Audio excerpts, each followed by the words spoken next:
आपल्याकडे ग्रुपिझम आहे असं मला वाटतं. पण आता मी जसं म्हटलं की मी 96 ला काम सुरू केलं. हो. त्यावेळेला तर चॅनल्स नव्हते.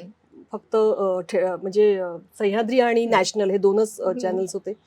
आणि मला 97 ला पहिली मोठ्या पडद्यावर मी हिरोईन म्हणून जी झळकली होते, Jayashree Gadkar, black and white फिल्मच्या ज्यांनी गाजवला तो काळ, त्यांनी मला ब्रेक दिला होता. त्या फिल्ममध्ये अगदी निळूभाऊ होते, पद्मा चव्हाणबाई होत्या, मधू कांबीकर होत्या, विजय चव्हाण होते, म्हणजे दिग्गज मंडळी. या लोकांबरोबर मी काम केलं.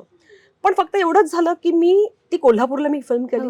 त्याच्यानंतर मला कधी मागे नाही पाहावं लागलं. पण मला ज्या फिल्म्स येत गेल्या त्या सगळ्या पश्चिम महाराष्ट्रातल्या येत गेल्या. सो बऱ्याचदा असं होतं की इथल्या या भागात काम करणारे कलाकार आणि मुंबईतनं, म्हणजे आता मला कोणाची नावं नाही घ्यायची, पण असं काही आहेत जे फिल्म निर्माते किंवा दिग्दर्शक, त्यांच्यासोबत तू काम नाही केलंस कधी ग? म्हणजे तू फक्त त्या तिकडे कोल्हापूर विल्हापूर तिकडचेच पिक्चर्स केले का? तर हा विचारण्याचा टोन हा मला बऱ्याचदा खटकला.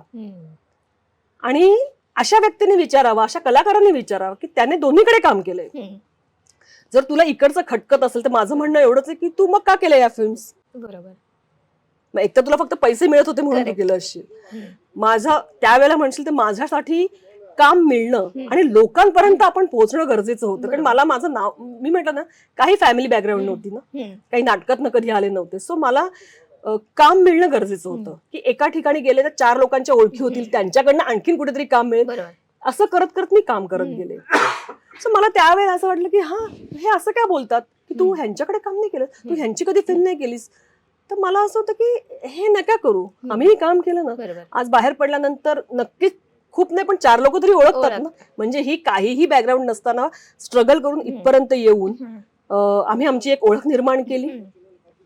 हे मला वाटतं स्वामींनी खूप दिलंय. म्हणजे आपल्याला अजूनही काम करतोय, अजूनही समोरनं ऑफर होत आहेत का, म्हणजे मालिका तर माझ्याकडे असतातच नक्कीच.